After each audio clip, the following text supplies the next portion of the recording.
Happy Monday, everybody, unless you're watching this on a different and, shall I say, better day than Monday. But we've at least got a fun video for you if you are watching it on the first day of the work week.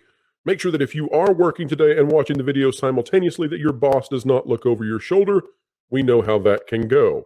Joining us today is Lorne Connor, the Star Wars guru of That Park Place. Lorne, welcome aboard. Thank you. Happy to be here. Today, we're going to be tackling a topic that is sort of within the context of us having had an interesting conversation last week. So last week, the members of That Park Place, several of the writers, and also including Valiant Renegade, who does sometimes write for That Park Place, we happened to enter into a conversation late Friday evening with one Pablo Hidalgo. For those of you who don't know, Pablo Hidalgo is someone who worked on StarWars.com in the early days of that website, became a full-time employee of Lucasfilm, worked his way up to content manager, and then became a part of the Lucasfilm story group. And that story group is alleged to have had major influence on, well, a number of things, but particularly it was at the forefront of developing The Last Jedi and also Galaxy's Edge, and still continues to have some power in that it currently is a driving force behind the High Republic. And I know that that is quite the divisive series of novels and its other items around it, including a talking rock who talks about perhaps inappropriate material with younger people. So it's quite the thing. Now, what we want to talk about today is, and I'm going to share this with everybody, is that in our conversation with Mr. Hidalgo, who is seen as a divisive figure even himself within the Star Wars community, a lot of people really don't like him, but we tried to be extremely civil in our conversation with him. We found ourselves to be in a fortuitous position that he took opportunity to make that conversation as friendly and kind, as civil as it could be, and that's how we should approach, as well, basically anybody in our lives. And he was very respectful in return, and so we want to thank Mr. Hidalgo for sharing with us, and we're going to bring you some of this information now. There'll be some more videos, I'm sure, about this. This thing went on forever. This was a 3-hour, nonstop, quick response Twitter conversation between 4 or 5 people. So there's a lot of stuff in it. And in fact, if you look over on the left side of the screen that's being shared right now, you can see this is actually pre-product material for you. This is pre-publication on That Park Place. This is the guideline that investigative reporter Jonas J. Campbell is using to go back through all of the things that were said, because this was branching out in all kinds of directions. But this material is here for him to be able to go back through and follow along. Also, he has screenshots of everything, and all of this is available for you on Twitter. You can search for this stuff and you'll find the tweets, but this is easier for us to navigate.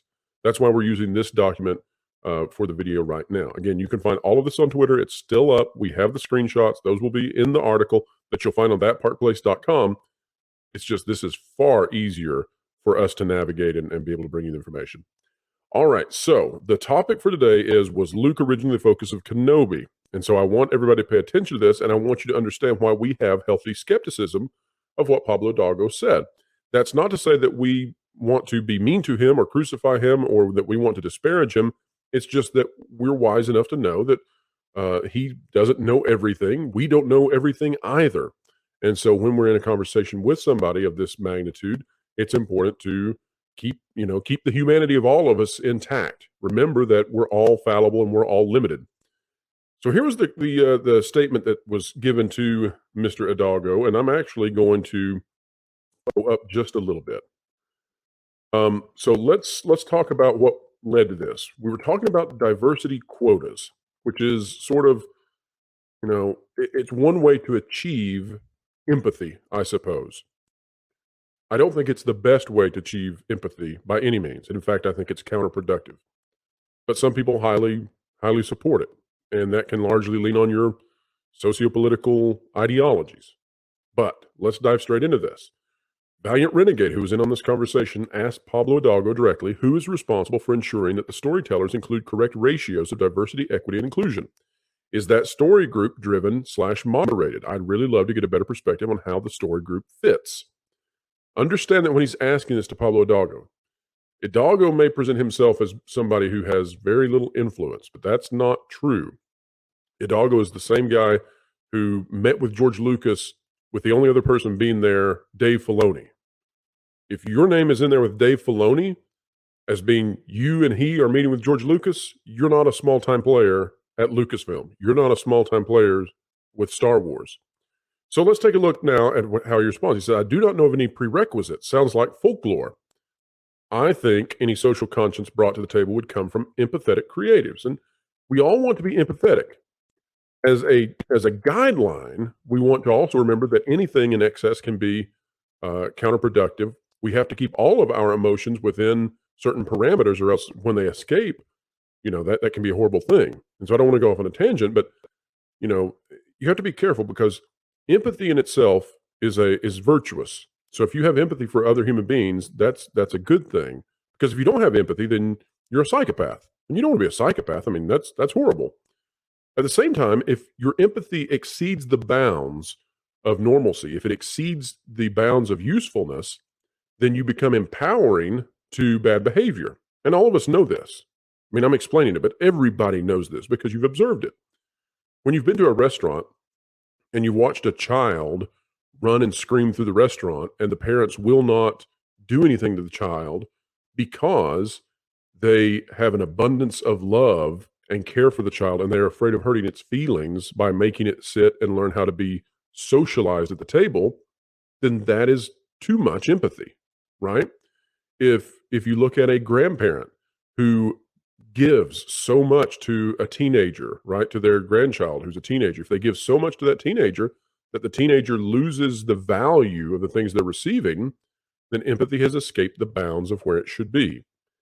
I say all that to say that in Hollywood, the same is true. If you are being empathetic in desiring to represent, then that's a good thing. But if it can exceed that if your empathy for doing so goes to such an extent that either your empathy makes your product no longer reflect the real world, or as a consequence of your empathy, you destroy narratives. So here's where we go. VR mentioned the mandates from Disney. We know about those. We know about the 50/50s. Pablo says he's not aware. But then that went to the Kenobi series, because this came down to the issue of representation. And so I asked Pablo Hidalgo directly, I support empathy and social conscience.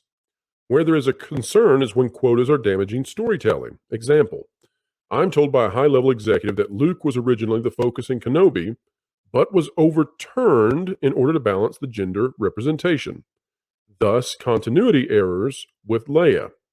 And then Mr. Hidalgo said, this doesn't sound accurate at all. Okay, before we continue on, Lauren, can you explain, and I know that some of it you don't necessarily agree with, but can you explain some of the criticisms that came about in the Kenobi series in regards to continuity breaks with A New Hope and with the original trilogy as a result of the writing and the lore introduced by Obi-Wan Kenobi? Well, I think most of it has to do with the relationships between Leia, Bail Organa, and what the Empire knows. I think after Kenobi, there's no way that the Empire can be unaware in any way that Leia and Bail Organa have had contact with Obi-Wan Kenobi. They're sympathetic to what will eventually become the rebellion. Some people will say that, well, that's not a continuity break, because at the beginning of A New Hope, when Vader boards her consular ship, she's just denying things, and he obviously knows that she's sympathetic to the rebellion. That's all true. The bigger issue is the complete incompetence of Bail Organa shown in Kenobi. He's communicating with Obi-Wan on an open channel that is obviously intercepted. He's been working in the Senate and against the Empire for at least 10 years at that point. He's somebody that would understand operational security. And I don't think after Kenobi that the Empire could fail to act. The argument that I've heard is that, well, of course they know that Bail's sympathetic. Of course they know that Leia, when she reaches age, is working under the cover of doing these mercy missions, and they're just trying to follow them to try and root out the other members of the rebellion. But I don't think it's plausible that you would allow somebody to begin to build that rebellion for 10 years hoping that you're eventually going to catch a bunch of other people. That's a great point. You destroy the root early so that it doesn't take root. Now, also, some people critique the way that Leia acts in A New Hope, and they contrast that with the amount of time she spends and, well, owing her own life to Obi-Wan in the new series. And they say that, when Obi-Wan dies, it's Luke who is devastated. Leia shows basically very little emotion, and that does not hold true if this is the man who repeatedly saved her life and she went on an excursion with, I guess, the first time she'd ever been away from her adoptive parents. So what say you in regards to those emotional continuity issues? That's an issue I have a little less of a problem with, mainly because Leia's always kind of held her emotions close. When Alderaan is destroyed, she's comforting Luke for losing Ben. The other thing is that she's so young during the Kenobi episode that young children, their memories are kind of interesting when they're younger. I suspect that her memory of Ben would be as this kind of a faceless uncle. She would know the story. How much of it she would remember, how much of an attachment she would actually build to Ben, I'm not sure. I guess at this point in their life, she'd be 9 or 10. She's not like an infant, but I don't know that she would necessarily be all that closely attached to him, other than her gratitude for the fact that he did save her life. Now, Lauren, what if I told you, though, that there was a story that existed prior to Leia being brought into this narrative that made quite a bit more sense from a continuity standpoint? What if I told you that we can basically prove that story existed and that we can basically prove why it was changed, which is counter to what Mr. Hidalgo is saying, although I'm not claiming that he is presenting himself in a false way. I'm just suggesting that he may not know the background. And so we're going to share that with everybody. We are going to begin by starting with an article out of Collider. This was published August 16th, 2022, and it is by Adam Lucis, is what I'm going to guess on that. I apologize if I messed up the name. And let me start before we get into this article by saying that one of the ways that I know what actually happened is I have a source. And so I just had to go fishing around to figure out, to corroborate what my source had told me. But I knew from quite a while ago that originally this was all about Obi-Wan Kenobi, Luke Skywalker, and some other characters you're going to hear about in just a minute. We'll also talk about why that was shifted. Let's read this article. It's called Obi-Wan Kenobi, originally focused on Luke Skywalker instead of Princess Leia.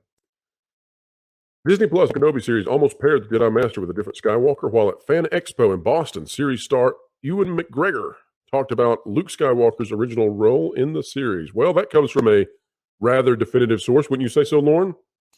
Yeah, it's kind of hard to argue with the actor who was going to be starring in the series. And who was necessary to make the series happen. So he was probably part of the deliberations. And it was going to be a story. That's right. It was going to be a story about me and Luke, said McGregor about the series. It was always going to be that. And that was one of the genius moments where everybody went, wait a minute. And then it changed. Instead, the series focused on Kenobi rescuing Luke's sister, Princess Leia, after she is kidnapped. Throughout the series, the two are shown together as Kenobi works towards bringing Leia back to Alderaan.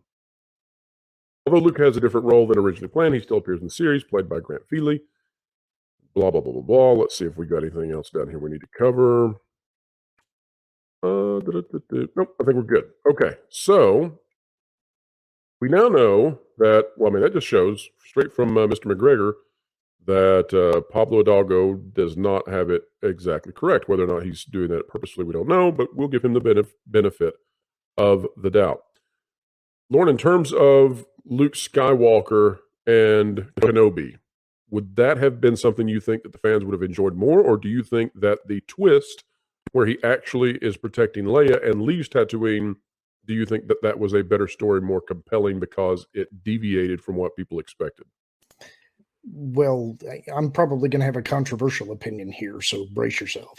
Would it be better received? Yes, absolutely. I think a lot of people wanted to see an adventure with Obi-Wan and Luke in some capacity. It also makes more sense because that's the task that Ben has been charged with. He's supposed to keep an eye on Luke, and that's one of the things that people got upset about in the series is that he just leaves Luke alone with Owen and Beru while he goes off on this adventure with Leia. I have a slightly different opinion, though. Not that it would, not that there's anything necessarily wrong with keeping him there on the planet with Luke, but I think it's a mistake to go on an adventure with Luke too. I think that Ben should have stayed on Tatooine. I think he should have had his own adventure.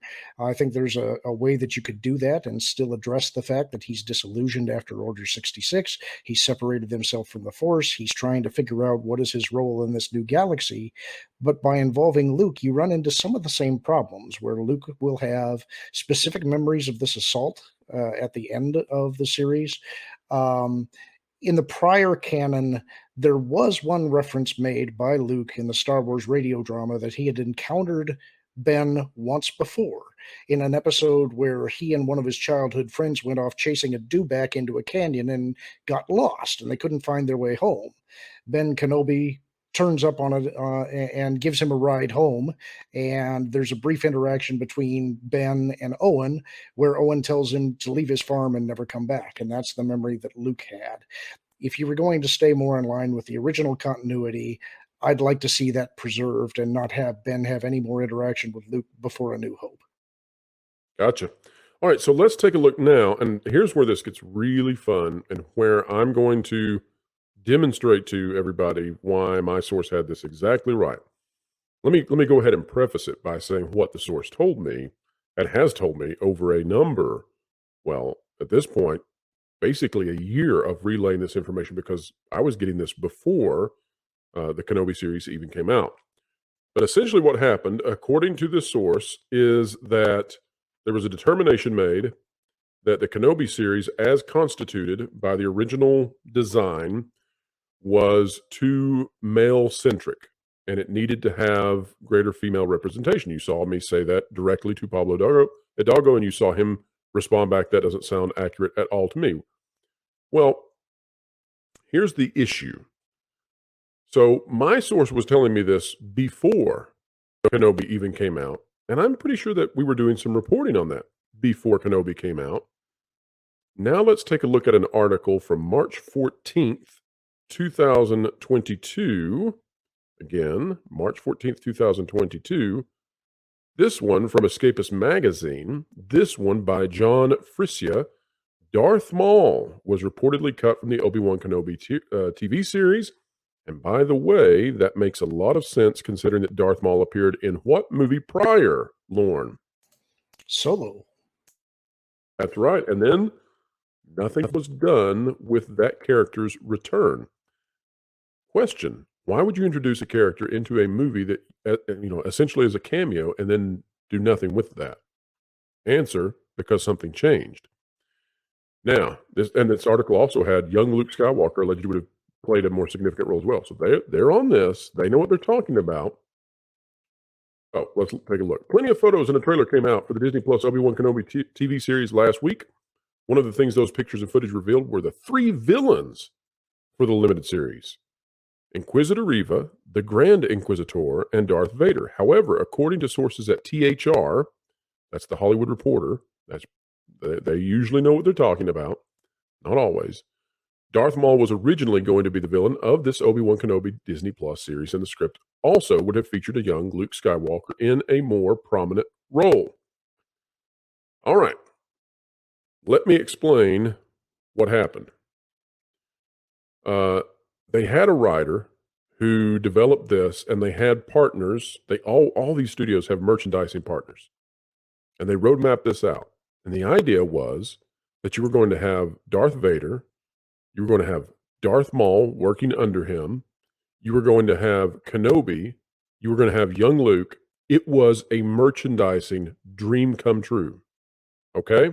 Everybody listening to that? Disney was expecting Obi-Wan Kenobi to be a massive success. They suspected that to such a degree that they were willing to put it head to head, going against Stranger Things, the most recent season, head to head, day to day against it, and simultaneously using it as the barometer for their advertising partners to be given advertising prices for Disney Plus. In other words, they threw everything at this. And the original script, the original roadmap, had Darth Vader, Darth Maul, young Luke, Obi-Wan Kenobi. It's literally like the big box retailers and their toy aisle probably were dancing as they heard the ideas. And then there was a point where it was decided that this series was too male-centric, and they were going to change that. And as a result, we had Inquisitor Reva introduced into the script, we had Darth Maul taken out, and we had young Luke Skywalker essentially moved to a bookend character, and Leia moved to the very front. Now, I had heard all of that, and, well, let's just go on. Let's read a little bit more, and we'll get some explanation. One source believes it was Filoni that conceived a new version of the story that allowed for Vader and the Grand Inquisitor to become villains. Note there that apparently, Vader and the Grand Inquisitor were not originally villains. Filoni and Favreau also allegedly encouraged Deborah Chow to go bigger with the story. And what that's referring to is the idea that they would get Kenobi off planet and that it was okay for him to fight Darth Vader over and over. All of that came supposedly from Filoni and Favreau. But I'm also told that's probably not true. That really what was going on is that these decisions were being made from a higher level, that the series needed to be more evenly balanced in terms of gender sex representation, and that as a result then, the minds came together to figure out how to make that happen. And I think that bears out a little bit more truthfully to me. The thing that I would say here is that it is worthy and it is virtuous to make sure that you have men and women displayed on screen in a way that is authentic and real to society. Totally on board with that. And I think that the farther away you get from that, the less likely your product is to be successful. I think it's natural for people to want to see men and women on screen. And I think it's stupidly obvious. I don't think that's a point that needs to be belabored. At the same time, if you are dealing with a story that deals with male characters from, a prior piece of content, then if you take steps that artificially move those characters out to replace them with characters of a different sex or gender, then I'm not sure that that's the way to go about achieving that goal. Lauren, what do you think after all of this presentation? And let me share with the audience too. I didn't go over all of this in great detail with you because I wanted to have your first authentic take on it. So what do you think? Sure. So, notwithstanding my earlier comments about not necessarily wanting Ben to have interactions with Luke, let's lay that aside for the moment.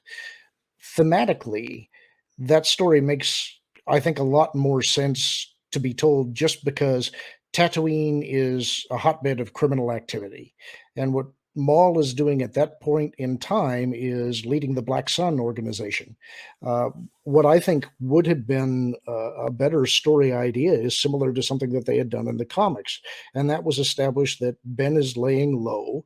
And what he's having trouble with is how can he not be a Jedi?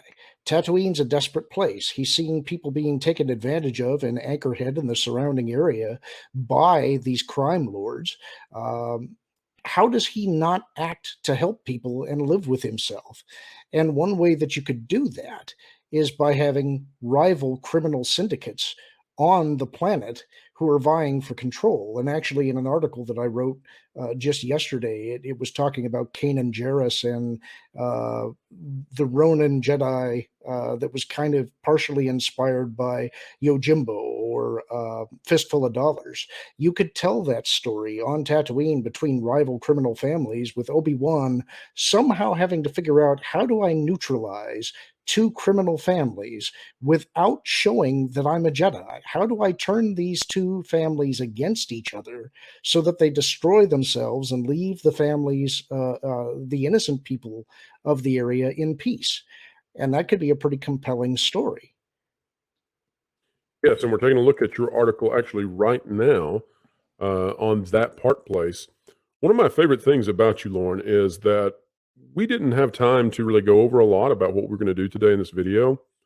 And yet, when you're given new information and you're looking at this sort of history of how the Kenobi series came to be in the way that it is, it's amazing to me that when Darth Maul comes up, you have such an exquisite Star Wars knowledge that you're able to tell us who Darth Maul was working for in that timeline at that time, according to all of the literature that's out there. Who did you say that Darth Maul was working with? The Dark Well, Suns, is that right? no, at that point, he was the head of the Black Sun criminal, or I'm sorry, not Black Sun.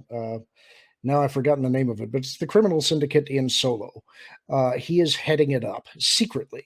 And so, what was established in the Clone Wars and then in Solo is that he's trying to build this criminal empire in order to gain the attention of the Emperor, to create a significant faction in the galaxy that the Emperor can't ignore.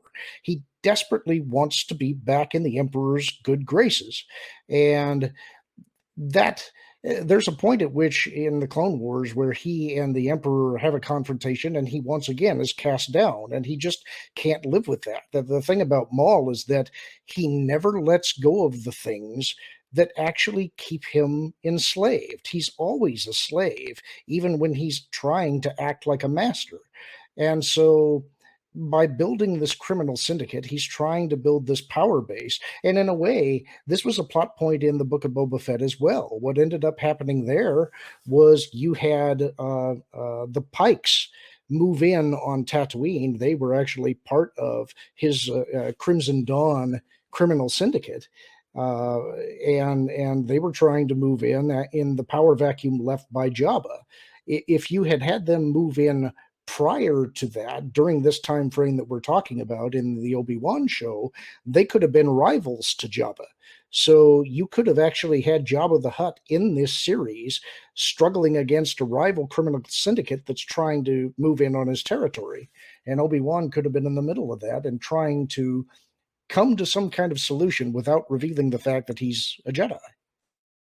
You know, that's actually, that sounds like a fantastic script. It sounds like a fantastic roadmap, and I think that that's what they were aiming for. And I can only assume that the merchandising partners, the toy manufacturers, the big box retailers, Amazon, that they were all geared up and ready to go for that sort of a story. And then things changed, and as a result, they were trying to push the little robot, that is the companion to Leia, and that's a harder sell, I think, than Darth Maul action figures. I think that's true. But Lauren, thank you for joining us today. Final thoughts. Nothing significant other than the fact that I think that there was a more compelling story to be told with Kenobi. I don't think that we got it. I know there's some people that enjoy it, but this was one of the Lucasfilm projects that in my head, I have to completely ignore because it breaks the rest of the entire canon if it remains. We finished this video looking back at Pablo Hidalgo's answer to what I brought to his attention. There's a lot more. And in some of it, I think he gave us a very truthful answer. In others, I think he was playing more coy. And I'm going to give him the benefit of the doubt that he didn't know on some of this when he says this doesn't sound accurate at all. But as you can see, we've been covering this accurately, and we'll have more of this. We'll have more. We're going to call it the Pablo Hidalgo files, just like the Twitter files, right? And so we'll be covering this more. If you'd like to follow Lauren, he is at Lauren Connor on Twitter. and he's also our Star Wars guru over at thatparkplace.com. Please make sure you hit the like button, subscribe, share, and hit that little notification bell so that you can get all the new info out of this brand new channel. And as an aside, thank you all so much, because the growth of WDW Pro, the YouTube channel, has been fantastic. We have so many subscribers. This channel is so new, and you all have made it possible now that we can actually apply for monetization already. And that is all because all of the audience watching, you right now watching, you are the electricity that drives all this. Otherwise, we're just two guys talking about Star Wars. But you are that which empowers this channel. So thank you so much. May the Force be with you. And as we say at the end of all of these videos here, whatever you do, wherever you are, keep having fun.